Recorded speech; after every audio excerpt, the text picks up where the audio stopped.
The CBS Radio Mystery Theater presents...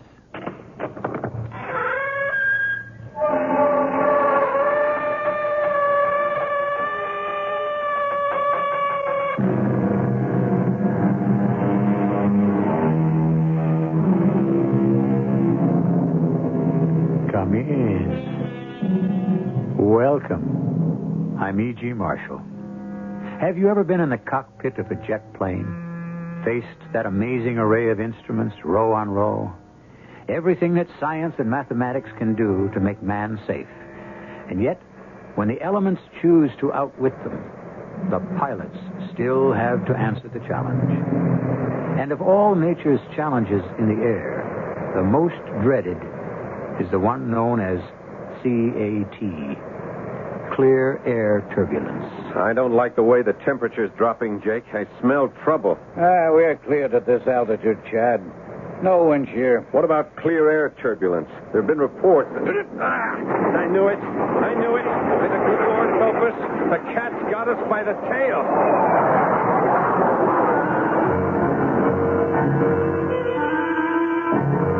Our mystery drama, The Time Fold, was written especially for the Mystery Theater by Ian Martin and stars Paul Hecht. It is sponsored in part by Sign-Off, the sinus medicines, and True Value hardware stores. I'll be back shortly with Act One. The Electra's all washed and loaded, and you're on your way.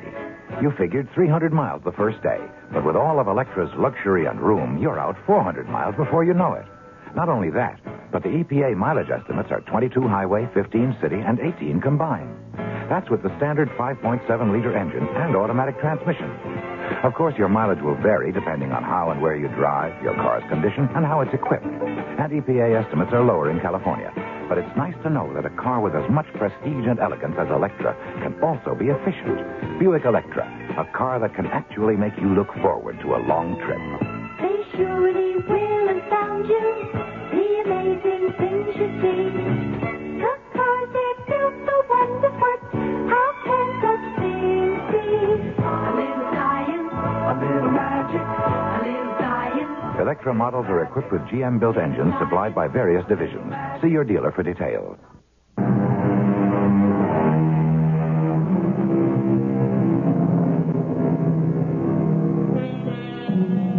In the field of private executive airplanes, number one is the Silver Streak, a twin-engine jet designed to seat 12 in the utmost luxury, capable of flying 3,000 miles without refueling, fully automatic, a jewel. Feed its computer, the size of a small camera, and except for takeoff and landing, you could rely on automatic pilot. The Barracuda, as this plane is named, is a corporate plane, but no one ever uses it except J. Bruce Proctor. He is the only passenger, with the exception of Meg Chatham, his secretary. Flying the plane are number one and two boys, pilot Chad Stevens, co-pilot Jake Slade. How's the weather, Jake? Wild, Chad, wild. What? We got a front eating up the sky. 6-0. It's a big mother. Well, not so long as we stay clear. This doesn't bother me. It's the other. Huh? What? Hold it a minute. XN 743 to Little Rock, VOR. Do you have a weather update, my flight path? Roger, XN 743. Stand by. What's a good word? Well, he put in his nickel. Now we wait for Charlie Computer to answer. Is that possible CAT canceled? What do you have to ask for? You can see what's up front. Well, it isn't always what's up front that counts. Like who's going through that? Oh, like you said, we bypass. Yeah, only which way? VOR, this is 2743. I read you. Cancel the CAT. Well, what about those pilot reports? No sweat. Light turbulence, 1900 hours central. Commercial 747 to 350, this side of Kansas City. Ditto corporate pilot flying jet over Shreveport at 280-2010 central. All other flights report no turbulence. Will you follow machine plan or file new flight plan? Notify. I'll get back to you, VOR. Chad, what's eating you? Anytime I hear anything about clear air turbulence, I get goosebumps. You ever ridden any out? Nope. Well, me neither. I'm not anxious to try. So why play Lone Ranger? You got a clean bill of health if you pick up the new MFP. Yeah, which will bring us into New York pretty near an hour late. I'll be later if you try to go around the front the other way. I guess. Okay, I'll swallow my hunches and follow the rest of the sheep. You better tell our boss, the great shepherd, that his little sheep are going to be late tonight.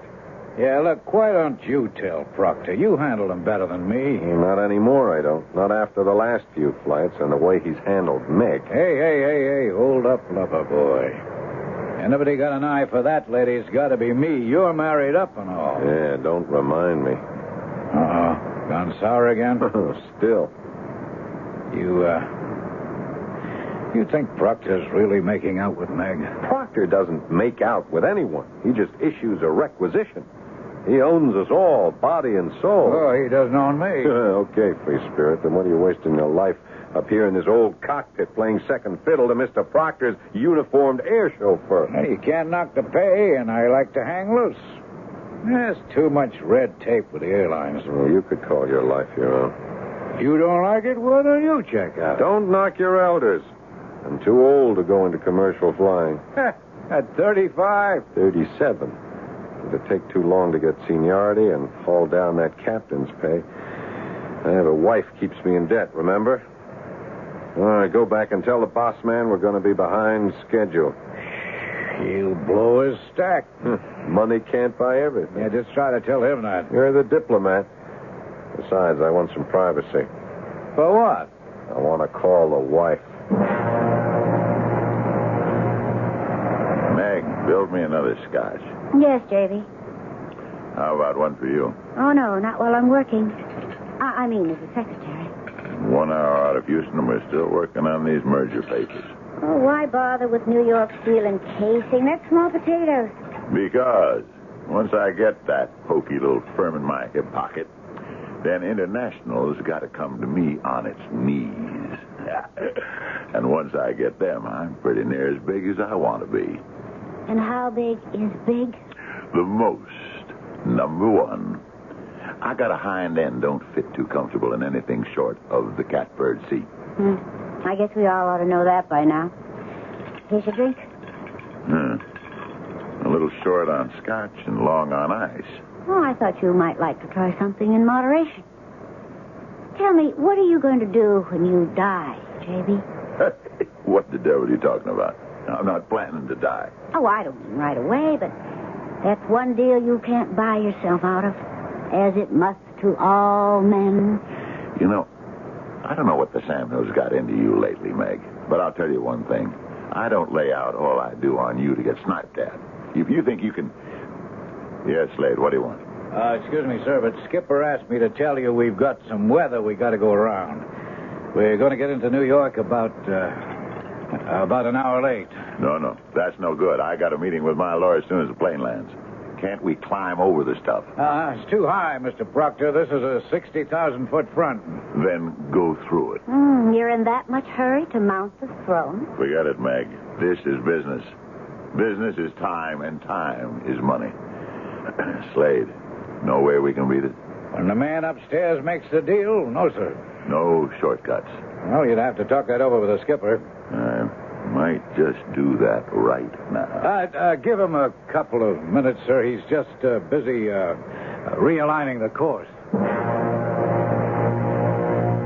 are you calling from, Chad? What do you mean, where am I calling from, Alice? Isn't that obvious? 33,000 feet over Shreveport. And would you mind telling me where you were when I called before you left Houston? Minding my own business, I expect. Yeah, you were so tied up you couldn't answer the phone, huh? Maybe I wasn't home. Look, let's not play games. Just wanted to let you know we should be at LaGuardia around 11 and to ask you to please pick me up at the usual place. Oh, just like that. I expected you home for dinner. Did you? And why didn't you answer the phone when I tried to call you to tell you I wouldn't make it? I went down to the store for cigarettes or something. Or something, Alice, huh?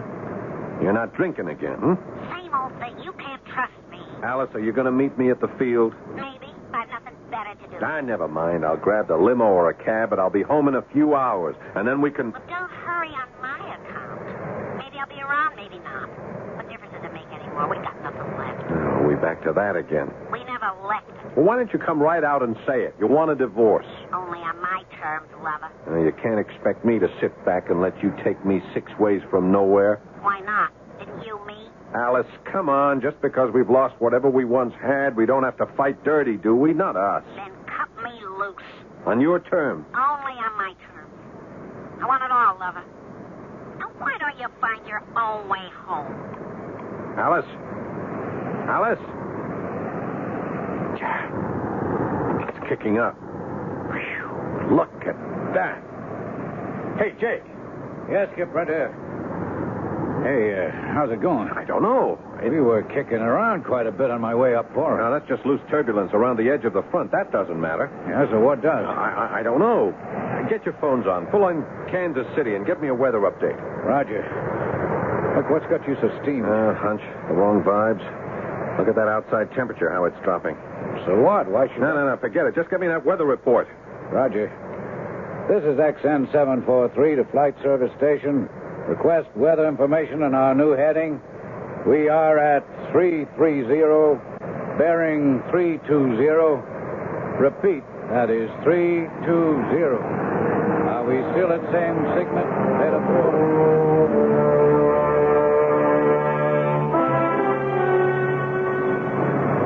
Hey, Meg, how'd you like to build me another scotch? To stoke you so you can keep knocking out enough ideas to gobble up the world? Or to relax? Oh, we sifted through all the papers. It's time for fun games. In that case, you got your scotch. You'll join me? I just might. Sometimes you even like me, don't you? That's a fine question to ask a woman who... I want you to be different. Now, I can buy all of that. I know. You bought me. Now, don't say that, Meg. No, it's true. Well, I didn't think so at first. But then the sun was in my eyes. Huh? There's a wild glory in absolute power, J.B. It dazzles the subjects. Like Louis XIV did. You're trying to make fun of me again. No, not really. Here. Want to drink a toast? Sure. To what? To thanks. So many thanks. And farewell.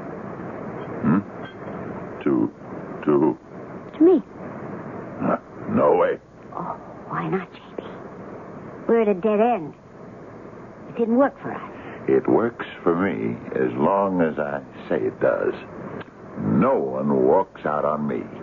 Well, I'm not walking out. I just want to shake hands and agree to end a bargain. Not until I'm ready. You know too much about me, lover. You're too dangerous to let go. How can you stop me if I want to? You'd be surprised how many ways, if I ever made up my mind to use them.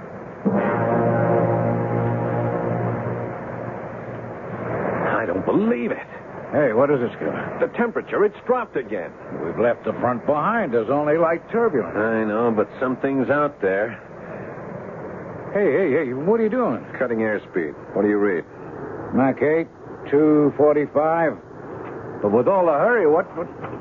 Did you press the call button, Chad? Yeah, Meg, I want you to secure everything back in the cabin and the galley. Belt yourself in with the big boss. Oh, I just mixed a drink. Well, dump it. Get rid of the glasses and do as I say. But we just passed the front. The sky's as blue as the 4th of July. Let's not mess around, Meg. I'm preparing for severe air turbulence, and you'd better get back inside pronto. Yes, sir, Captain. Hey, come on, Chad. What's eating you? It's a hunch. You know where I got my schooling? Barnstorming, stunt flying, ever since I came out of Korea and went civilian. I love all these instruments. And for all they feed into my brain, I still fly by what's at the other end of my spine. And when that aches, when I feel my backside's in a bucket, I'll fly by that every time. Holy cow! Yeah, I smelled it. Severe air turbulence. Hang in with me, Jake. It's trying to take the stick out of my hands. We must have shot up 1,000 feet. The updraft's wild. Watch your trim. I'm holding. Oh, no, you're not. You're upside down. We're in a dive. You're disoriented, Jake. We're climbing. You gotta be crazy. Check your instruments. Come on, help me bring her nose down. Roger. Holy mother, will you look at the wings shake? They'll throw the engines right out of their mount. Oh, there goes one of them, I think. Jake, help me get her nose down. She stalled out. Now we dive. Hang in there. We're going into a spin.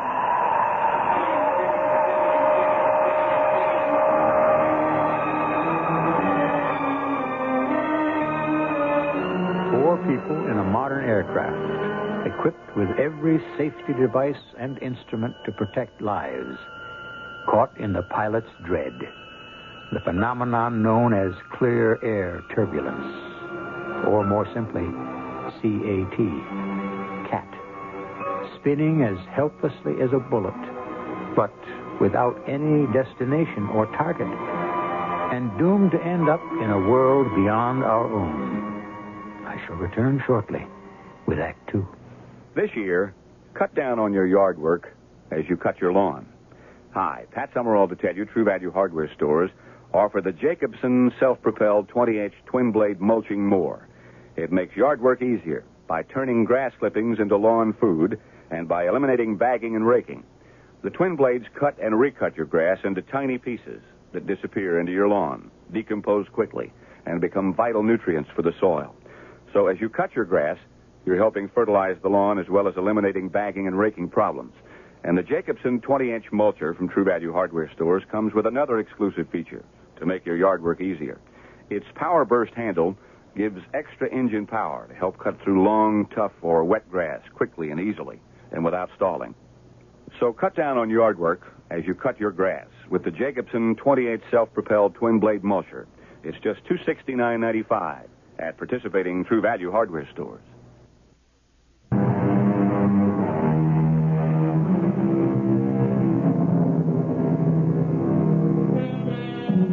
Now that the cat's out of the bag, I think I should say a few words about this acronym, the three letters that spell out clear air turbulence. It's a very rare phenomenon, and every commercial pilot is trained to react instinctively to its unexpected appearance. But like every other cataclysm in nature, sometimes it's beyond mechanical or human control. The air shock has sent the plane into a high-speed stall. As it whirls and falls, the instruments vibrate violently. Impossible to read. Skipper, what can we do? Hit left rather hard as you can. Nose up. She's lead. It's all manual. Bust the gut. It's the only chance we have. What? Damn briefcase hit me right on the head. Never mind your head. What you're trying to say right now is your... What was that? I don't know. We're not in a dive anymore. And we're out of the spin. Look out for the briefcase. It's not going anywhere. Yeah, that's right. It's just hanging there in midair. Hey, look outside. It's bright sunlight. Well, it can't be. We were coming up on 2100 hours. It was night. Well, it isn't anymore. Hey, look at the controls. They're slack. Well, maybe the cable snapped if we're out of electric power. No, I don't think so. Have a gander at the instruments. Holy cow. They're crazy. They just don't read. How come? Did every system, all the backups blew? I don't know. I don't think so. But what I guess is... I'm afraid to say. What, Chad? We're in free flight. I don't know how.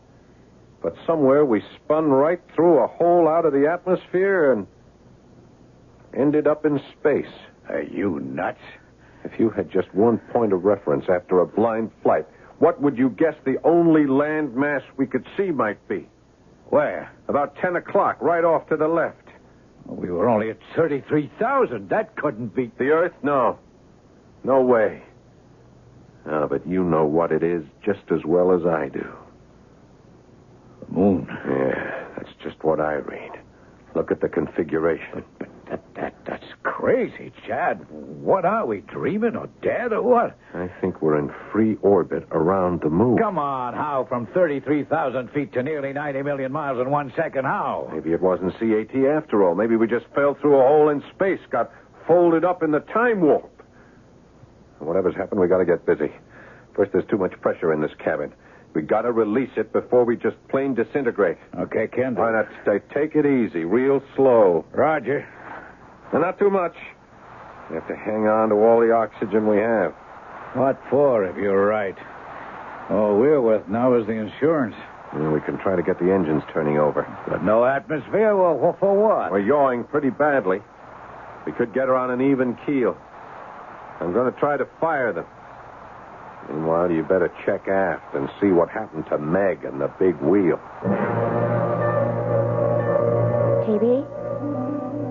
JB? Huh? You all right?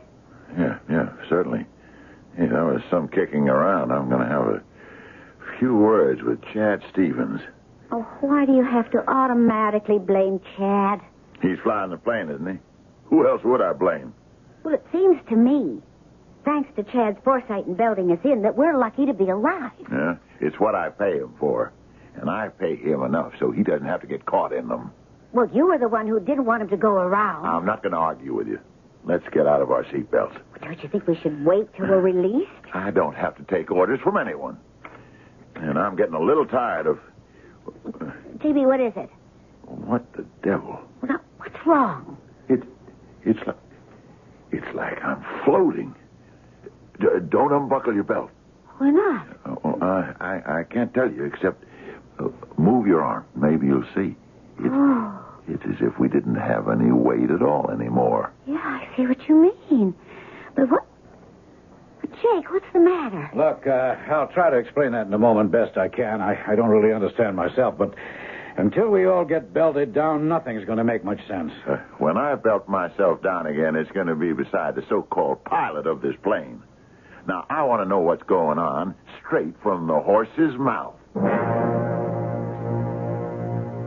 I demand to know what's happening. Just take up on your belt and sit back, Mr. Proctor. Hollering isn't going to help. Where are we? How late are we going to be into New York? All right, first questions first. Where are we, sir? Just an educated guess? In orbit around the moon. Are you out of your mind? I don't know. What I suspect is, I'm out of our world. Now, what the deuce does that mean? Well, at the least, I don't think we're on our way to LaGuardia Airport in New York. Then where are we on our way to? Infinity? You know, Mr. Proctor, if I were a deeply religious man, I would say that all four of us on this plane were on the way to meet our Maker. No, there's no question, Meg. We're in free flight somehow. How, Jake? Search me.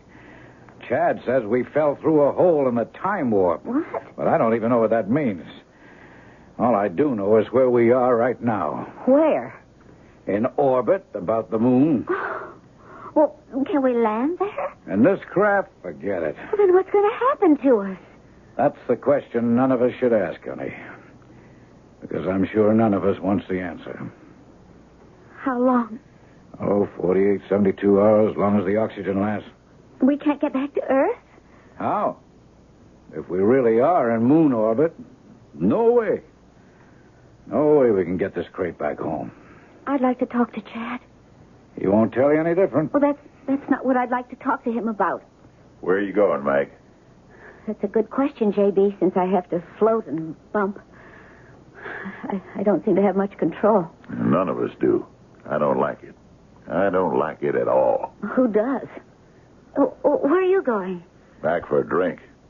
If I can ever make the galley. Why don't you build one for me? Build your own, J.B. I've got other fish to fry.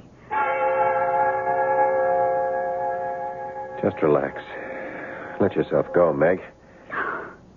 It's so long since I could do that, I've forgotten how. Well, it's never too late to learn. Except now. Relaxing is a full-time job. There we are. You're almost in Jake's chair. Here. Let me help you with a seatbelt. No, I don't need a seatbelt. This flight's smooth as honey. Oh, well, you'll need it to hold you down. Oh. Won't you? There you are. Now, what can I do for you? You can level with me, Chad. It's that important. Okay. What's happened to us? I don't know. Jake said something about a hole in the sky. And the fourth dimension has to be involved somehow. by our standards, you don't travel 90 million miles in a second or two. You think we did? I don't know of any other explanation. And what happens now? We're drifting in orbit. Even if I had the kind of engines I need in this aircraft under normal conditions, we couldn't re-enter the Earth's atmosphere, or even the moon. What? Well, we'll last as long as the oxygen lasts. How long? I honestly don't know, Meg. 24 hours, maybe. Not more than 48. Then we're going to die? You don't expect me to answer that. Except you did. It was something I had to know. Tad? Yeah? We could have fussed around, as we have. And nothing would ever have happened because neither of us could make it happen. Tad? Yeah? Do you know what I'm talking about? Yeah. But I couldn't start it. Oh, you had to wait for me. I guess maybe I just prayed. It wasn't because I was scared of him. And what? You and your conscience. What you were married to. Well, she is my wife. His name. What do you owe her? Everything I own. Oh, well, give it to her. What does it matter? Do you own yourself? What? I didn't. I sold myself. And I want to buy it back. My self-respect. Is that all? Oh, no. My whole soul. Just what you ought to do, Chad. So we can be together for good. I'm not ashamed. If there ever was a time and a place to say it, it's now. I love you. And in whatever time is left, I wish to heaven you could say it back to me that you love me. I never thought I'd have the chance, but... Yes, now I have. Major Alexander. Hold it. You read me? Hold it a minute. What? What is that? What is it, Chad? I've raised something on the radio. Yes? Yes, would you repeat, please? This is Major Alexander speaking. Goodspeed 1, Moon Constellation. Welcome. Acknowledge. We welcome contact. We thought we'd bought it. Would you repeat that, please? We thought we were out of touch with anyone. We have oxygen supply for less than 2 days. You are our only hope of survival. What are you, military, pro-craft, commercial flight? No, none of these. We've had an accident. A private flight, lost in unaccountable weather conditions. As we know, we have suspected that you were sucked in through the horn. What? Repeat, please. The horn. We will not explain now. We must make preparations for your landing. Where? On the moon? You could not maintain life there. Besides, you will need some approximation of Earth's atmosphere to land your obsolete craft. Obsolete? That's something else we can discuss later. Do you have reserve fuel? Well, enough for, say, 1.5 hours of normal flying under conditions as I understand them. Then you have more than enough to land at Goodspeed 1. I am not familiar with that airport. Not surprising. Where is it located? The Earth? The Moon? Neither. It is a self-contained space station, one of the worlds of the future. I don't understand. We don't expect you to. Just put yourselves in our hands, and you will be safe. You realize that I am apparently in space in an aircraft not equipped to handle this medium. That is no problem for us. Let us bring you in by electric magnetic force field controls. Hey, Chad, did you see it? There's some great big UFO right off the starboard. It's spinning like a top. Well, I not only see it, I'm talking with it. How do I identify you? Goodspeed 1. Release all your controls, and we will bring you home. Stand by your radio to start engines once we are inside of the envelope. The envelope? Certainly. You need air to land just as much as you need it to breathe. So do we. Keep this channel open.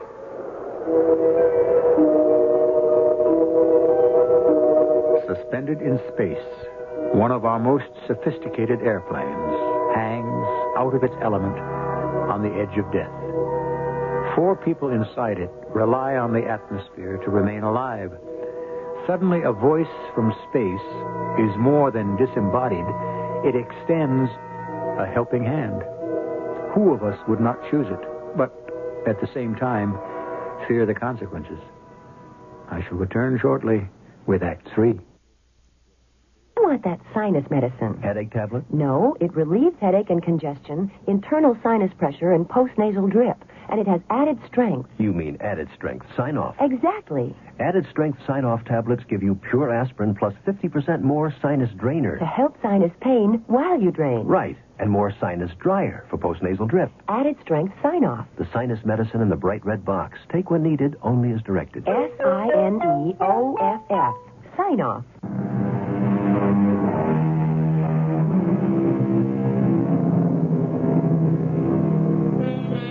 Can you imagine the terror of having been catapulted into an accident in the air, only to find that instead of crashing to earth in flames and disaster, you are somehow suspended in space, in a vehicle not suited for this element, and with a rapidly diminishing supply of the air you need to breathe? Small wonder that you would grasp at any hope of staying alive. Now you are inside the envelope, XN743. You are now in normal flight posture. Activate your engines. Roger. How about that? Very good. Now take your normal declination and follow the tower's instructions in. Where am I landing? As I told you before, station Goodspeed 1. And have no fears. We may be new to you in space, but believe me, we are very little different once you bring your spacecraft to our land. If you want it, you are coming home.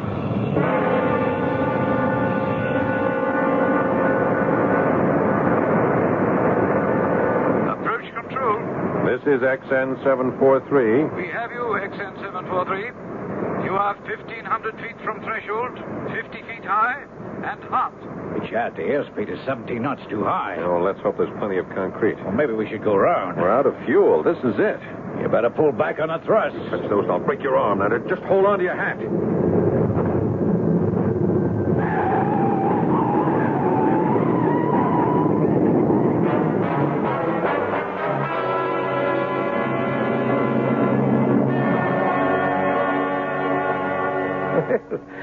Welcome to Goodspeed 1. I am Major Alexander. And I'm J. Bruce Proctor, and I can't waste any time. How soon can we get a connecting flight? Oh, I don't think you quite realize where you are, Mr. Proctor. So tell me. You are now on Space Station number 1, named at its inception as Goodspeed 1. From here, the only connecting flights are to the moon and such other stopovers as you might select in our area. What are you talking about? I want to get home to Earth. Many other people in your position have. I don't think you quite understand. Tomorrow morning, I have a meeting with my lawyers and all the other people from International Ore and Carbide. My deal has to be firmed up by the end of May. And that's the day after tomorrow. Oh, what year is that? Oh, come on, don't be ridiculous. This year, 1978. Oh, then I think you can stop worrying about the whole deal. It's ancient history. You see, this is 2978. What? But last night before I fled, what did you say? 2978. I don't blame you for being surprised, sir. It's the consequence of falling through a time fold.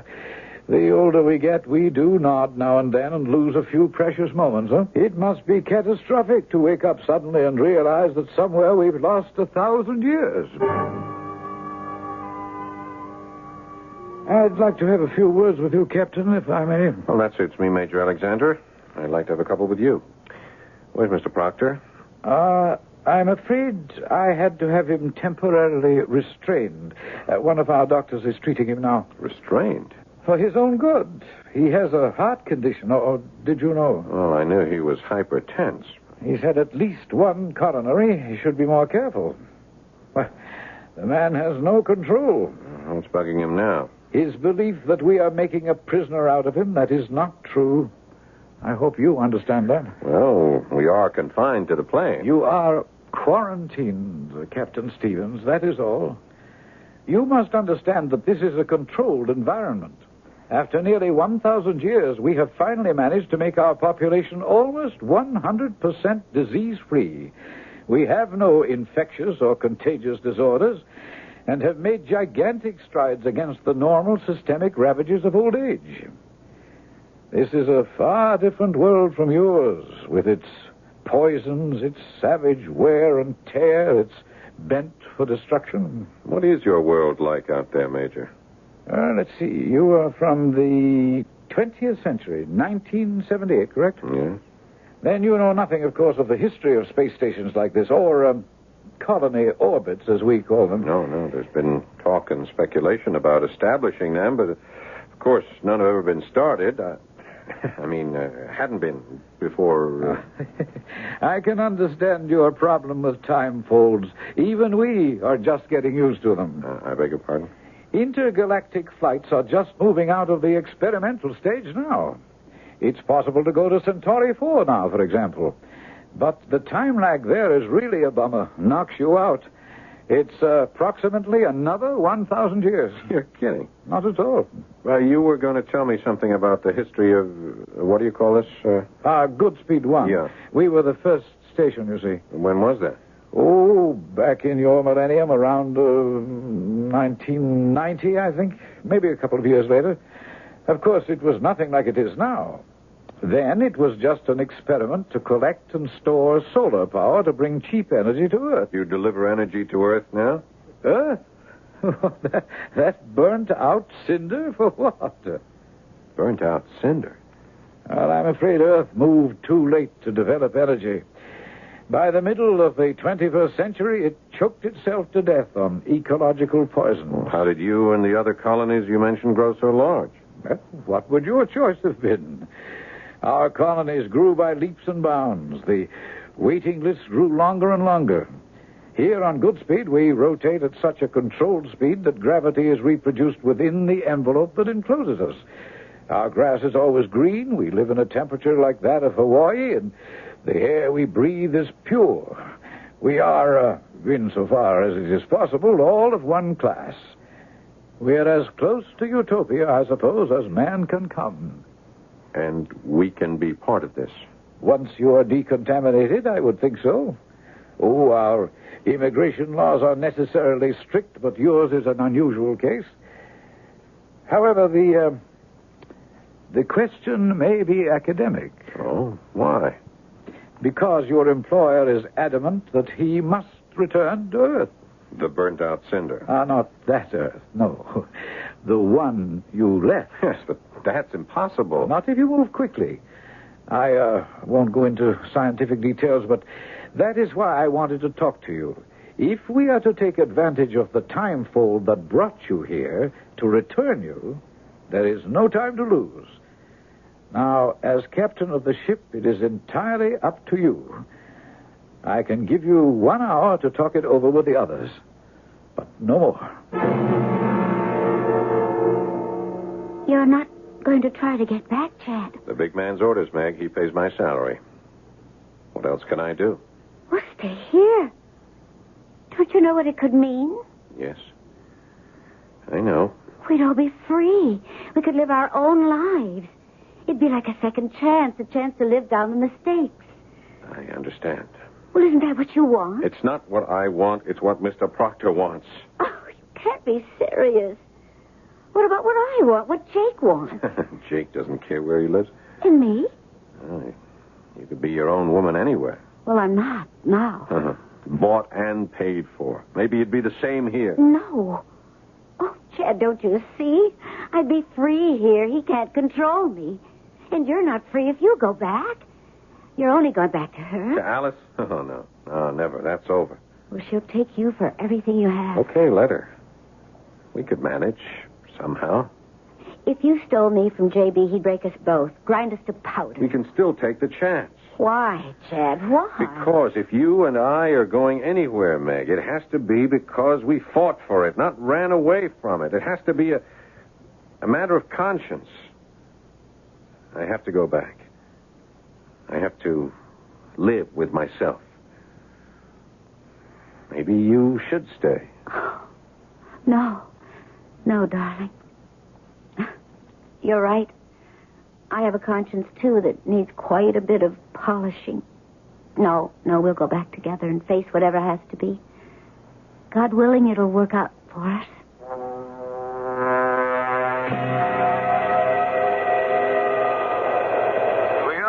circling you now, Captain Stevens, and drawing you by magnetic field toward the timefold.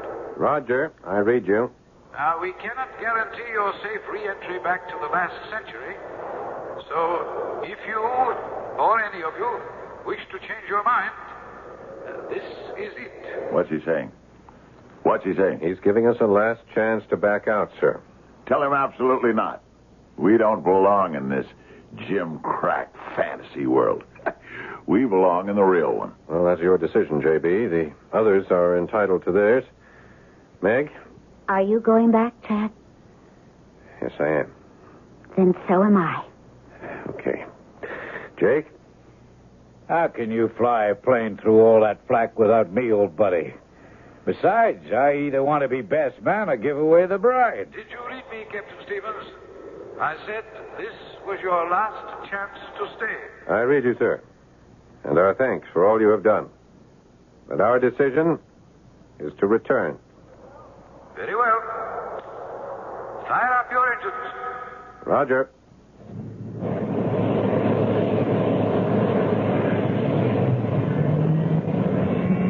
Engine start completed. We'll start the countdown at 30. Bon voyage and good luck. Are you ready? Ready, sir. Synchronize. Coming up 30 on zip. Read 30. 29. 28. Get back and get belted in. J.B., Meg?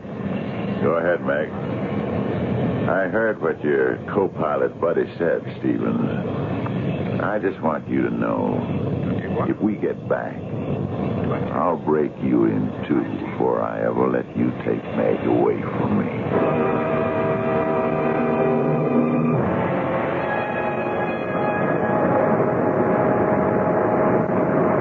Wow. I hope I never have to sweat anything like that out again. Me too. But we lived through it. Hey, Chad. Yeah? Did I go off on some sort of a crazy trip or... The Major? Good speed one? I don't know. Doesn't seem very real now, does it? Oh, hazy, man, hazy. Only, what about you and Meg? Oh, that? That's for real. How are you going to handle the heavyweight? I don't know. Take over. I'd better check back in the cabin. Okay, take your time. I feel 1,000 years younger and ready for anything. Chad, quick. What is it, Meg? J.B., I think it was his heart. It was just too much. What? Is he dead? Well, right after we hit the turbulence, he just sort of hunched over. He made this terrible sound and slumped. The way we were being thrown around, I couldn't get to him. Oh, Chad. Yes, dear. I feel terrible. I wished him dead so often. Oh, Meg, he wished this on himself. I wonder. What do you mean? It's like a gift from God. For us. Yeah. Or the answer to a prayer. You said, God willing, it'll work out for us. Meg, it seems like 1,000 years, but we finally found our way home.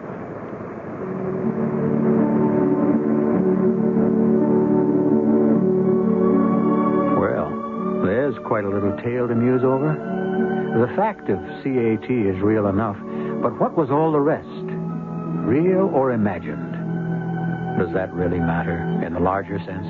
All of our travelers returned safely from beyond whatever veil they penetrated, except one. And there will be few to measure the death of such a selfish man. I'll be back shortly.